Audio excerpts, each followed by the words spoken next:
En ce qui concerne les cercles et les arcs de cercle, on retrouve les trois outils cercle classiques ici, ainsi que l'outil cercle circonscrit à un triangle. Le cinquième outil est l'outil arc de cercle passant par trois points. Cet outil construit l'arc de cercle orienté, joignant une extrémité à l'autre en passant par le point intermédiaire. Le véritable objet arc de cercle est lui implémenté comme une propriété du cercle. En fait, on devrait parler plutôt de supercercle, ce cercle pouvant devenir, le cas échéant, un arc de cercle.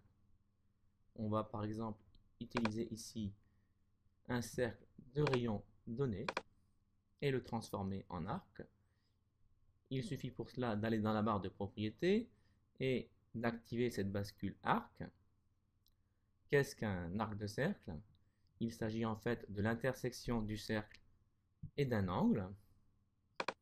On va donc placer deux points, donc l'angle va être l'angle BAC et l'arc de cercle va être obtenu très naturellement comme intersection du cercle et de cet angle. On va donc revenir sur la barre de propriété du cercle, activer la bascule arc et indiquer que l'on souhaite cet arc ici, donc comme intersection de cet angle et du cercle.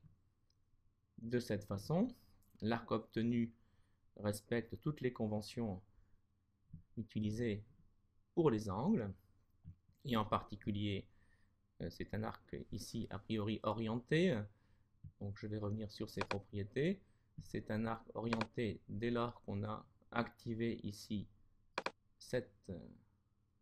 ce bouton radio. Alors vérifions-le.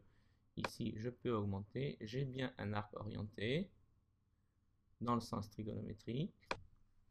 En revanche, si je décoche ce bouton radio, j'obtiens alors l'équivalent d'un angle saillant. Et donc, on va obtenir ici un petit arc. Ce qu'on peut vérifier ici en augmentant. Donc, on voit que dans ce cas, c'est un petit arc non orienté qui est implémenté de façon parfaitement cohérente avec ce qui se passe pour les angles. Voilà.